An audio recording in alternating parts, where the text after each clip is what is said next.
Tematik tema 3, tokoh dan penemuan Mupel PPKN.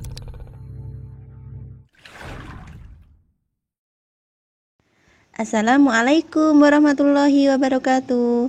Hai anak-anak semua, bagaimana kabarnya hari ini? Alhamdulillah, hari ini kita dipertemukan kembali pada pelajaran tematik. Mari kita mulai pembelajaran hari ini dengan membaca Bismillahirrohmanirrohim. Jangan lupa siapkan amunisinya ya. Ada buku paket, buku tulis, dan alat tulis. Sebelum kita mulai pembahasan materi, kita akan mengetahui tujuan pembelajaran. Apa ya tujuan pembelajaran di Mupel PKN KD 3.2? Tujuannya yaitu menganalisis pelaksanaan kewajiban, hak, dan tanggung jawab sebagai warga negara, beserta dampaknya dalam kehidupan sehari-hari. Perhatikan dulu gambar berikut ini anak-anak.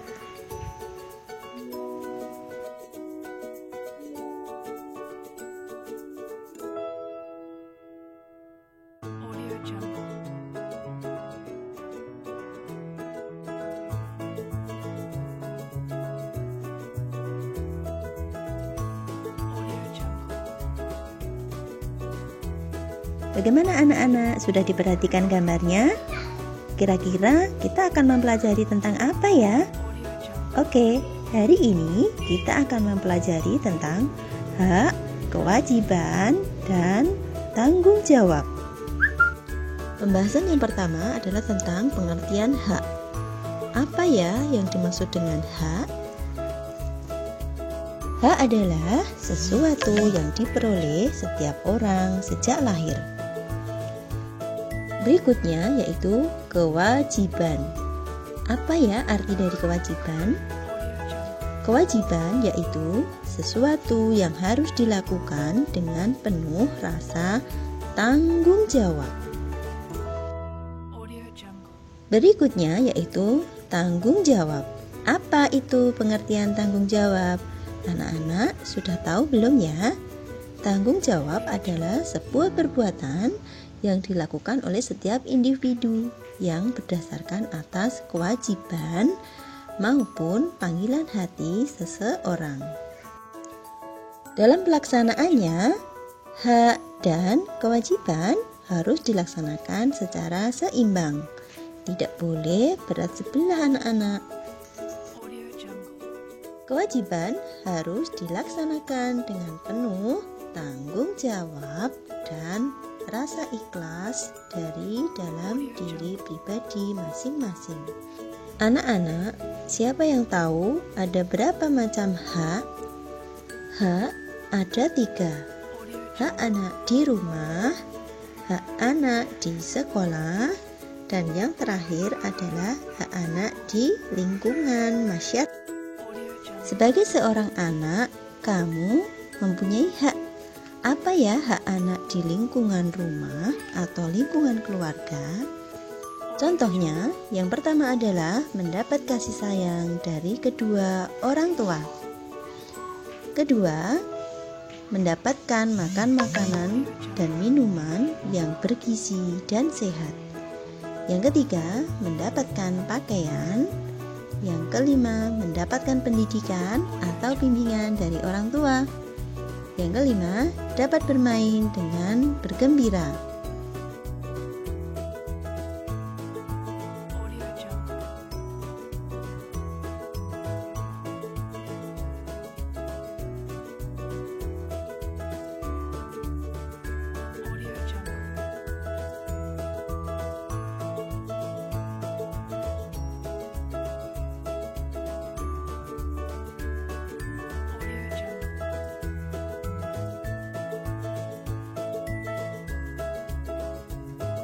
Selain sebagai seorang anak, kamu juga sebagai seorang pelajar.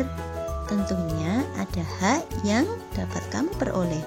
Apa ya hak-hak kamu sebagai seorang pelajar yang kamu dapatkan di lingkungan? Contoh hak anak di lingkungan sekolah. Kamu berhak belajar dengan tenang. Yang kedua, kamu berhak mendapatkan bimbingan dari guru. 3. Dapat mengikuti proses pembelajaran dengan baik. Yang keempat, dapat menggunakan fasilitas di sekolah. Kelima, memperoleh bimbingan dari guru. Keenam, meminjam buku perpustakaan. Yang ketujuh, mempunyai banyak teman. Masih banyak hak-hak yang lain yang belum Ustazah sebutkan di sini.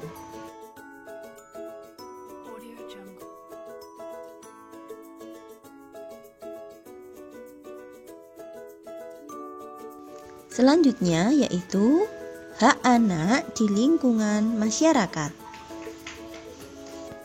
Apa saja ya hak anak di lingkungan masyarakat?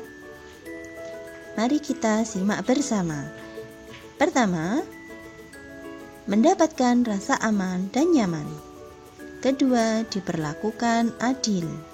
Yang ketiga, mengeluarkan pendapat. Yang keempat, mendapatkan lingkungan yang bersih. Yang kelima, mendapatkan area atau tempat bermain. Dan masih banyak lagi yang lainnya yang tidak bisa Ustazah sebutkan semuanya di sini. Nanti anak-anak bisa mengidentifikasi sendiri ya.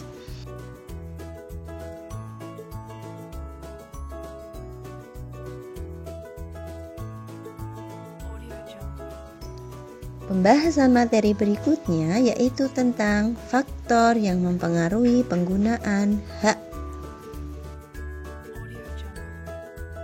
Faktor yang mempengaruhi penggunaan hak di lingkungan keluarga. Yang pertama adalah kemampuan ekonomi keluarga. Yang kedua, aktivitas orang tua. Yang ketiga, aktivitas lain yang ada di dalam rumah. Dan di setiap keluarga berbeda-beda. Berikutnya adalah hal yang mempengaruhi penggunaan hak di lingkungan sekolah adalah 1. Waktu belajar. Yang kedua, waktu bermain. Dan yang ketiga, aktivitas lain yang ada di sekolahan. Berikutnya adalah beberapa hal yang mempengaruhi penggunaan hak di lingkungan masyarakat. Yang pertama, kesadaran masyarakat dalam menjaga kebersihan. Yang kedua, usia. Yang ketiga, kesadaran masyarakat dalam menjaga keamanan. Sekarang, perhatikan pembahasan berikutnya yaitu tentang akibat hak anak yang tidak terpenuhi. Apa ya akibatnya? Perhatikan penjelasan berikut ini. Beberapa akibat jika hak anak tidak terpenuhi. Yang pertama adalah anak-anak akan menjadi anak pembangkang atau tidak patuh. Yang kedua, anak mudah sakit. Kenapa bisa? Ya, karena hak anak untuk mendapatkan makanan dan minuman yang sehat tidak terpenuhi. Yang ketiga, anak tidak bisa belajar dengan baik. Yang keempat, akan merebut hak orang lain. Yang kelima, anak tidak menghargai dan tidak menghormati perbedaan hak orang lain. Yang terakhir, anak akan suka mengganggu hak orang. Pembahasan berikutnya yaitu tentang contoh penggunaan hak yang bertanggung jawab. Seperti apa ya? Contoh di lingkungan keluarga yaitu hak anak bermain dengan nyaman. Tanggung jawab anak tersebut yaitu merapikan mainan setelah selesai bermain. Hal itu dilakukan agar mainan tidak cepat rusak dan tidak hilang. Contoh yang kedua, hak anak untuk dapat makan makanan yang sehat dan bergizi.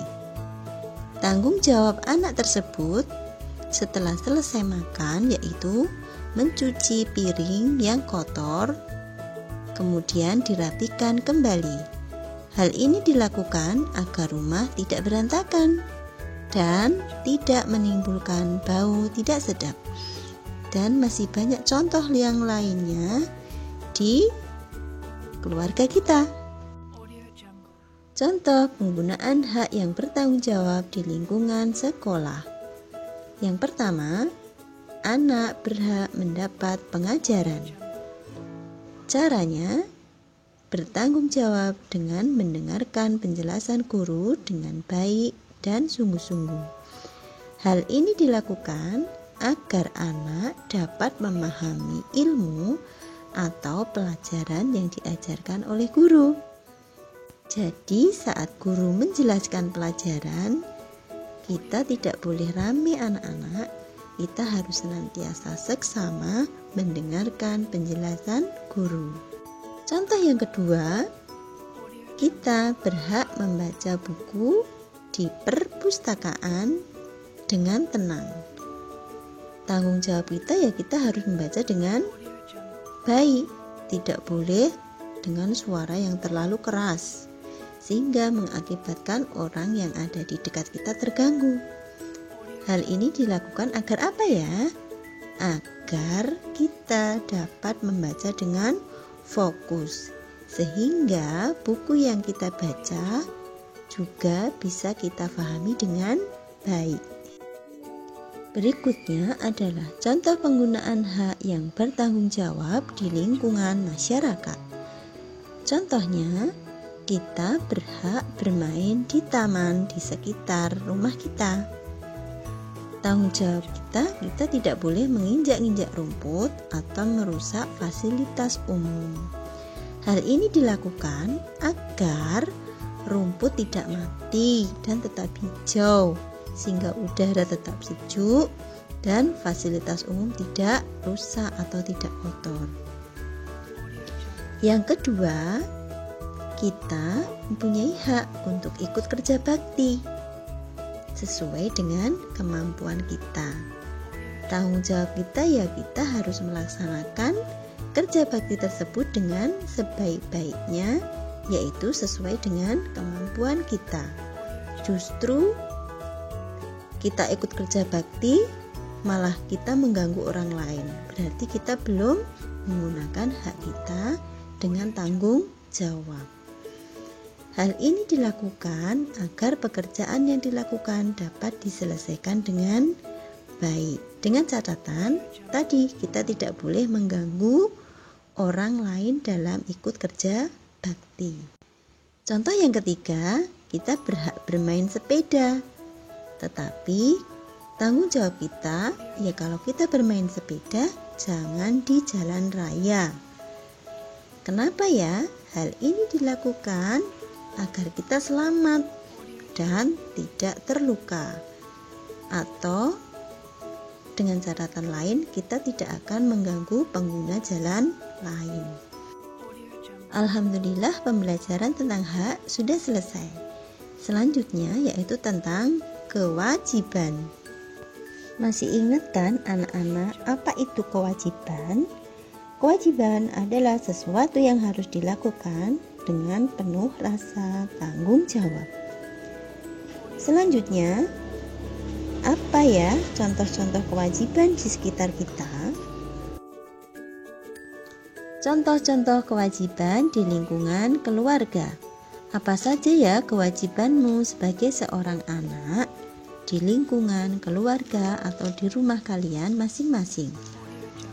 Yang pertama, merapikan tempat tidur setelah bangun tidur. Jangan sampai orang tua kalian loh ya yang merapikan tempat tidur. Yang kedua, merapikan mainan setelah selesai bermain. Jangan sampai dibiarkan berserakan, nanti mainannya kotor dan ada yang hilang. Yang ketiga, kewajiban kita adalah menghormati orang tua. Kita harus patuh pada orang tua selama perintah orang tua itu dalam kebaikan. Yang keempat, menjaga kebersihan rumah. Jadi, tanggung jawab membersihkan rumah tidak hanya ada pada orang tua. Kita pun berkewajiban ikut serta dalam membersihkan rumah. Yang kelima, mematikan televisi setelah selesai menonton televisi. Jangan dibiarkan televisi menyala sementara kamu sudah pergi bermain. Dan masih banyak contoh kewajiban lainnya di lingkungan. Berikutnya yaitu kewajiban-kewajiban kita sebagai seorang pelajar atau sebagai seorang anak di lingkungan sekolah. Apa ya kewajiban kita? Yang pertama, membaca buku di perpustakaan dengan tenang. Kita tidak boleh ramai di perpustakaan, tidak boleh berbincang-bincang, tidak boleh membaca buku dengan suara keras karena akan mengganggu orang lain. Yang kedua, memperhatikan guru yang sedang mengajar. Tidak boleh ramai sendiri, apalagi tidur. Ketiga, melaksanakan piket kelas sesuai dengan jadwal yang sudah ditentukan. Yang keempat, menjaga kebersihan kelas. Yang kelima, datang tepat waktu. Dan masih banyak kewajiban yang lain yang bisa kita amalkan di sekolahan. Selanjutnya yaitu kewajiban anak di lingkungan masyarakat. Ada yang tahu apa saja kewajibannya? Ya, perhatikan penjelasan berikut ini. Kewajiban anak di lingkungan masyarakat. 1. Mentaati seluruh aturan di masyarakat. Yang kedua, menjaga keamanan dan ketertiban. Yang ketiga, sopan santun terhadap warga masyarakat. Yang keempat, mengikuti kerja bakti. Yang kelima, menjaga fasilitas umum. Yang keenam, membuang sampah pada tempatnya atau selalu menjaga kebersihan. Dan masih banyak lagi kewajiban di lingkungan. Pembahasan berikutnya yaitu tentang pelaksanaan kewajiban yang bertanggung jawab. Ada di lingkungan keluarga, sekolah, dan masyarakat. Yuk perhatikan contoh-contoh berikut ini.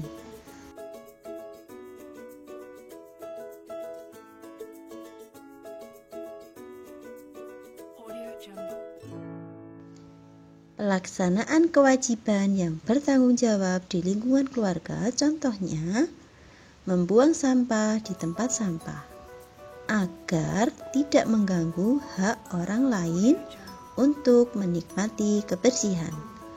Contoh yang kedua, menghargai makanan yang telah tersedia di rumah dengan cara tidak menyisakan makanan. Jadi anak-anak pada saat makan mengambil secukupnya, tidak boleh berlebihan dan akhirnya tidak habis. Contoh penggunaan kewajiban yang bertanggung jawab di lingkungan sekolah yaitu 1. Melaksanakan piket kelas sesuai tugas dan jadwalnya. 2. Menjaga ketenangan saat membaca buku di perpustakaan. Yang ketiga, datang ke sekolah tepat waktu agar tidak mengganggu proses belajar mengajar. Yang ketiga, penggunaan kewajiban yang bertanggung jawab di lingkungan masyarakat. Apa ya contohnya? Contohnya 1. Menjaga saluran air di lingkungan rumah dengan tidak membuang sampah di got. Tidak boleh membuang sampah di sungai. Yang kedua, selalu mematuhi aturan lalu lintas ketika menyeberang jalan, contohnya. Atau pada saat pembahasan terakhir pada MUPEL PPKN di pertemuan pertama ini adalah tentang manfaat melaksanakan kewajiban dengan penuh tanggung jawab. Contohnya, kewajiban kita adalah merapikan mainan setelah bermain. Manfaatnya, mainan lebih awet, rumah lebih rapi. Akibat tidak melaksanakan kewajiban tersebut, mainan mudah rusak, rumah berantakan. Contoh kedua, datang ke sekolah tepat waktu. Manfaatnya, kita tidak akan ketinggalan pelajaran. Akibat tidak melaksanakan, kita akan ketinggalan pelajaran dan kita akan mengganggu proses belajar mengajar. Contoh yang ketiga yaitu kewajiban kita melaksanakan piket kelas. Manfaatnya, kelas kita akan bersih, rapi, dan kita akan merasa nyaman saat belajar. Akibat tidak melaksanakan kewajiban, ya kelas kita akan berantakan, kotor, dan kita pun belajar tidak nyaman. Contoh yang keempat yaitu kewajiban kita menjaga fasilitas umum. Manfaatnya, semua orang tetap dapat menggunakan fasilitas umum dengan nyaman karena tidak rusak, tidak kotor. Akibat tidak melaksanakan kewajiban tersebut, apa ya? Ya, fasilitas umum akan rusak dan tidak dapat digunakan kembali. Orang muslim terhadap saudaranya yang muslim apa saja ya? 1. Menjawab salam. Yang kedua, menjenguk orang yang sakit. Yang ketiga, mendoakan yang bersin. Keempat, mengantar jenazah. Yang kelima, memenuhi undangan. Hadis riwayat Muslim nomor 2160. Tugas Mupel PPKN.